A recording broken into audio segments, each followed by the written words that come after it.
आज मैं आपको ऐसी पूजा के बारे में बताने जा रही हूँ जो सिर्फ महिलाएं करती हैं, यानी कि पुरुषों को इस पूजा में कोई इंटरेस्ट नहीं होता, लेकिन होती पुरुषों के लिए ही है। यानी कि हमारे हस्बैंड लोगों को इस पूजा में कोई इंटरेस्ट नहीं है, लेकिन करते हम अपने हस्बैंड के लिए ही हैं। तो मैं इस पूजा में गई थी।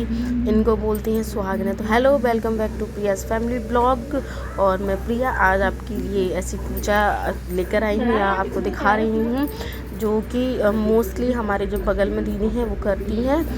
मोस्टली इनकी यहाँ पर होती है और मैं अब तक जब इनके यहाँ कम से कम नहीं तो 6 से 7 बार इस पूजा में जा चुकी हूँ। तो आपको इस पूजा के बारे में बता रही हूँ। ये पूजा है संकटा माता की पूजा। कहते हैं कि इन माता की पूजा हम करते हैं, यानी कि जो दिल से कोई भी मनौती मांगते हैं और अगर ये हमारा मनौती पूरी हो जाती है तो संकटा माता का व्रत करके और इस तरह से पूजा करते हैं और सुहागिनों को जिमाते हैं, यानी कि सुहागिनों का न्योता करते हैं, उनको श्रृंगार भेंट में देते हैं। तो ये पूजा जब पूरी विधिवत कर दी जाती है तो माता रानी बहुत खुश होती हैं और हमारे जो मनोकामनाएं हैं वो पूरी कर देती हैं। तो आप इस पूजा को मनोकामना पूरी होने के बाद भी कर सकते हैं और मनोकामना शुरू होने से पहले, यानी कि जब हम मांग रहे हो तब भी कर सकते हैं।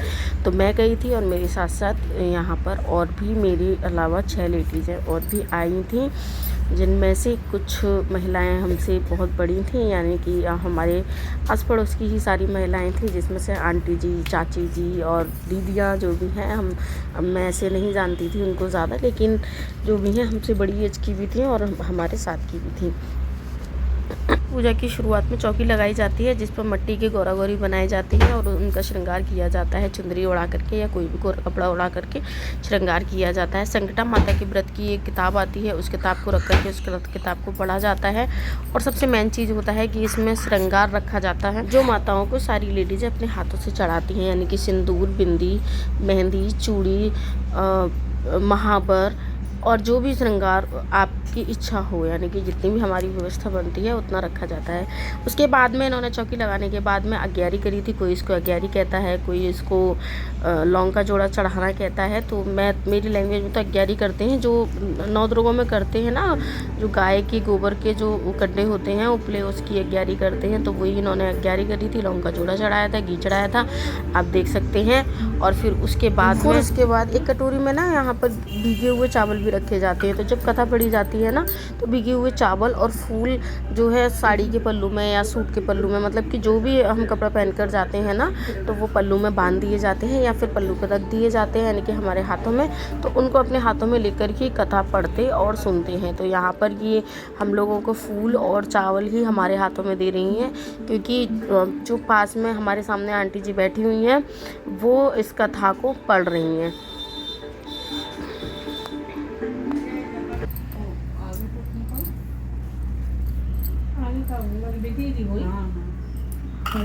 दीदी थोड़ी पड़ी जाती है, कथा पड़ी जाती है। एक गुड़िया थी, उस गुड़िया का एक जवान बेटा जिसका नाम अमानाथ था। वह जीविका के लिए प्रदेश चला गया। पुत्र के विदेश गमन के पश्चात उसकी बूढ़ी माँ बहुत एवं दुखी रहा करती थी। उसकी चिंता का विशेष कारण यह था कि उसकी पुत्रवती उसे प्राय की बातें सुनाया करते, प्रति क्यों रोया करती हो, तुम्हें किस बात का कष्ट है, तुम अपना दुख मुझे बताओ, मैं तुम्हारे दुख को दूर करने का भरसक प्रयत्न करूंगी। गुड़िया ने उस स्त्री से ऐसे प्रश्न के कारण मैं विवश होकर बराबर रोया करती हूँ। गुड़िया को इस दर्द भरी गाथा को सुनकर माता संकटा ने कहा, तुम घर जाकर मेरे लिए मनौती मांग लो कि हे संकटा माता, यदि मेरा लड़का सकुशल घर वापस आ गया तो मैं आपकी पूजा करूंगी और सुहागिन स्त्रियों को आमंत्रित करके उन्हें भोजन कराऊंगी। संकटा माता के कथानुसार उस गुड़िया ने घर में आकर लड्डू बनाए, परंतु विचित्र बात यह थी कि जब गुड़िया 7 लड्डू बनाती तो 7 की जगह 8 लड्डू बन जाती। जब बाद में गुड़िया बहुत से असमंजस में पड़ गई तो ऐसा होने का क्या कारण है, कहीं मेरी गलती से तो गिनती करने में भूल नहीं हो रही है, अन्यथा अपने आप 8 लड्डू बनकर होने का कोई अन्य कारण है। इसी समय वृद्धा स्त्री के वेश में माता संकटा प्रकट हुई और गुड़िया से कहा, क्यों गुड़िया, आज तुम्हारे यहाँ कोई उत्सव है क्या? सुनकर गुड़िया ने कहा, हाँ, आज मैंने संकटा माता के लिए सुहागिन। तो जैसे ही संकटा माता की कथा खत्म हुई, यहाँ पर गणेश जी की आरती शुरू हो गई। जैसे कि हम सबको पता है कि कोई भी पूजा हो सबसे पहले गणेश जी की आरती होती है, तो यहाँ पर सबसे पहले गणेश जी की आरती शुरू हो गई थी। गणेश जी की आरती गाने के बाद में माता जी की आरती करी गई थी, जो हम लोग रेगुलर जय गौरी मैया करके आरती गाते हैं ना, तो वो आरती हम लोगों ने गाई थी, आप सुन सकते हैं। काया, बांझन को पुत्र देत निर्धन को माया। लंबी रखी सकल की जो सेवा, घर में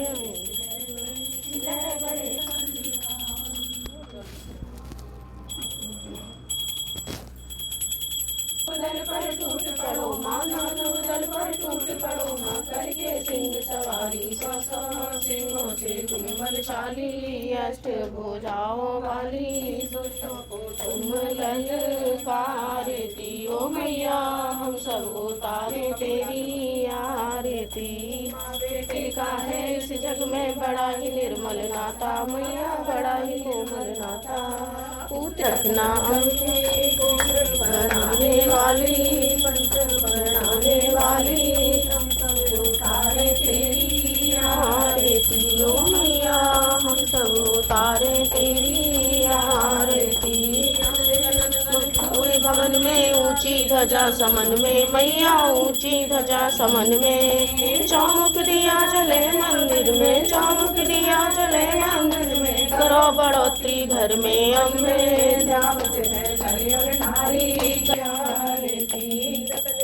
सिंहासन बैठी ओ ब्रजराज दुलारी, मैया ओ ब्रजराज दुलारी। माथे मुकुट कान में कुंडल, माथे मुकुट कान में कुंडल, शोभा जब निरारी, शोभा है अजब निरारी, बरनी गजाए नारी। तो यहाँ पर एक एक करके जितनी भी महिलाएं थी हम सब लोग, उन सब लोगों ने एक एक करके आरती करी और लास्ट में उनको दिया जिन्होंने ये व्रत किया था, जिन्होंने ये पूजा ऑर्गेनाइज की थी। तो लास्ट में उनको आरती की थाली दे दी गई और पूरी आरती उन्होंने समाप्त करी थी। उसके बाद सब लोग बैठे थे भोजन के लिए। तो जैसे ही आरती ख़त्म हुई, आरती के बाद सब लोगों ने जो दीपक से आरती लेते हैं सब लोगों ने आरती ली और जितने भी लोग थे सब लोग अपनी अपनी जगह पर बैठ गए थे। और जो हमारे पास फूल और चावल होते हैं ना, वो सब हमें वहीं पर जो चौकी होती है चौकी पर ही चढ़ा देते हैं सब लोग। तो सब लोग अपनी अपनी जगह पर बैठ गए थे और सब ने धूप दी माता को और धूप देने के बाद में फिर सब लोग अपनी अपनी जगह पर आराम से बैठ गए थे। आपको पता है जब ऐसी पूजाएँ होती हैं ना तो सबसे पहले श्रृंगार ज़रूरी होता है, जिसमें सबसे पहला जो आता है वो महावर लगाना होता है। तो महावर आप लोगों को पता होगा और नहीं पता तो मैं बता देती हूँ।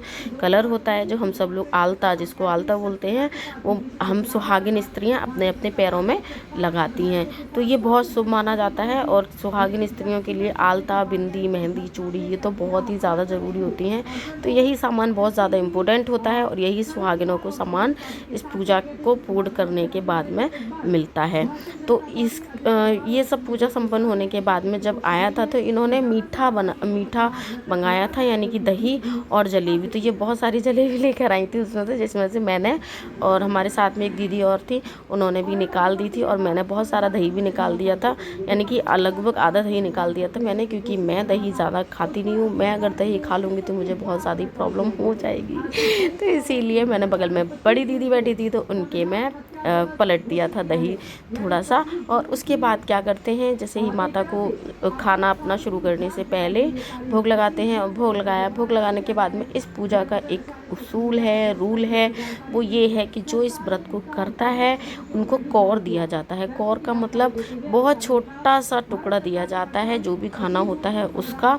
तो जो व्रत करती हैं ये उनको वो अपने पल्लू में सब लोगों से छोटा सा टुकड़ा लेती हैं और उसको खाती हैं। लेकिन बात यह है कि खाने के लिए ना उसको दांत नहीं लगाया जाता उस खाने के लिए उसको, क्योंकि ये जो भी खाना होता है उनको लीलना होता है, यानी कि गले से सीधे अंदर ले लेना होता है। इस खाने को दांत नहीं लगा सकती हैं, इसीलिए रिक्वेस्ट किया जाता है कि प्लीज़ थोड़ा थोड़ा देना ताकि मैं इसको ले सकूं। और आप देख सकते हैं इन्होंने पल्लू से ही अपने मुंह में ले लिया था, जितने सब लोगों ने जो कौर दिए थे उनको, और पानी पी करके ले लिया था। और इसी प्रोसेस के बाद में सब लोगों का शुरू होता है खाना। तो भाई हम तो बड़े मज़े से जलेबी और दही खा रहे थे। जलेबी और दही मोस्टली मैं तो तभी खाती हूँ जब इनके यहाँ पर इस पूजा में आती हूँ। और जैसे ही ये सब खाना फ्री हुआ तो यहाँ का इस पूजा का यही रूल होता है कि हम उठकर नहीं जा सकते हाथ धोने के लिए। तो जो पूजा ऑर्गेनाइज करते हैं ना, वही पानी लेकर आते हैं। जिस तरीके से आपने देखा था, तो उन्होंने हाथ धुलाए थे, उसके बाद वो खुद ही बर्तन उठा कर ले गई थी। इस पूजा में ये नहीं देखते कि कौन जेठानी है, कौन देवरानी है, कौन ननद है। जो पूजा ऑर्गेनाइज करते हैं ना, वही सारा काम करते हैं। उसके बाद बेशक आप पूजा करने के बाद किसी के जो छोटे पदवी वाले होते हैं, वो अपने बड़े पदवी वालों के पैर छूते हैं। बाकी खाने पीने के बाद में फिर सब लोगों ने माता रानी को श्रृंगार चढ़ाया और उनसे अपने लिए श्रृंगार मांगा। यानी कि हम सब लोगों ने दुआ करी कि माता रानी हमारे जो पति लोग हैं ना, उनको इतनी लंबी उम्र देना, इतनी लंबी उम्र देना कि बस गंगा जमुना जितनी लंबी उम्र देना। क्योंकि हम सुहागिनों को और क्या चाहिए, सिर्फ यही चाहिए कि हमारे पति और हमारे परिवार हमेशा सफल बनी रहे, हमेशा लंबी उम्र बनी रहे और खुशहाली घर में बनी रहे। और हम लोगों ने सब लोगों ने श्रृंगार लिया माता रानी से। और उसके बाद में फिर सब लोगों ने, किसी ने चूड़ी, किसी ने बिंदी, किसी ने सिंदूर, सब लोगों ने जिसका जो मन हुआ वही माता की चौकी से उठा करके लगाया और पहना। उसके बाद जो प्रोसेस था उनका, जो श्रृंगार बांटती हैं, यानी कि जो महिलाएं आई हुई थी सारी इस पूजा में, उन महिलाओं को इन्होंने श्रृंगार दिया। आप देख सकते हैं इस श्रृंगार में मेहंदी, बिंदी, चूड़ी, रुमाल, आप कोई भी कपड़ा इसमें रख सकते हैं अपने इच्छा अनुसार। तो इसमें जो कोई 7 श्रृंगार रखता है, कोई 9 रखता है, कोई 11 रखता है, कोई 16 रखता है। ये अपनी जो है व्यवस्था होती है उसके हिसाब से रखते हैं। तो सबसे जो मेन चीज़ होती है वो मेहंदी, चूड़ी, सिंदूर, महावर और बिंदी होती है। तो सबसे ज़्यादा मेन चीज़ें यही चलती हैं। और फिर सब लोगों को उन्होंने श्रृंगार दिया और जो इनसे बड़े थे उनके पैर छुए उन्होंने। और मैं तो भाई उनके बराबर की थी, तो मुझसे तो इन्होंने की राधे राधे। और राधे राधे करने के बाद में मैंने भी श्रृंगार ग्रहण किया। और कहते हैं कि जिसको ये श्रृंगार मिलता है ना, माता रानी की कृपा उसके ऊपर बहुत सारी होती है। तो भगवान करे, माता रानी करे कि मुझे हमेशा ऐसा श्रृंगार मिलता रहे। और जब माता रानी की कृपा हो तो मैं भी दूँ। और उसके बाद मैं आपको अपना दिखा रही हूँ फाइनल लुक। मैं ये साड़ी पहन कर गई थी और मैंने फर्स्ट टाइम ये साड़ी पहनी है, यानी कि ये साड़ी मैंने कोरी ही खोली थी और मैं ऐसी लग रही थी। और आपने मुझे साड़ी में नहीं देखा होगा। तो अगर आपको मेरी ये पूजा पसंद आई हो, यानी कि मेरा इस पूजा में जाना पसंद आया हो और आपको अच्छा लगा हो, आप हमारे हिंदुस्तान की संस्कृति बाहर फैलाना चाह रहे हो, तो प्लीज़ ये वीडियो को शेयर ज़रूर कीजिएगा। कमेंट करके बताइएगा कि ये पूजा किस किस के यहाँ होती है, कौन कौन करता है। मिलते हैं आपको नेक्स्ट वीडियो, तब तक के लिए बाय।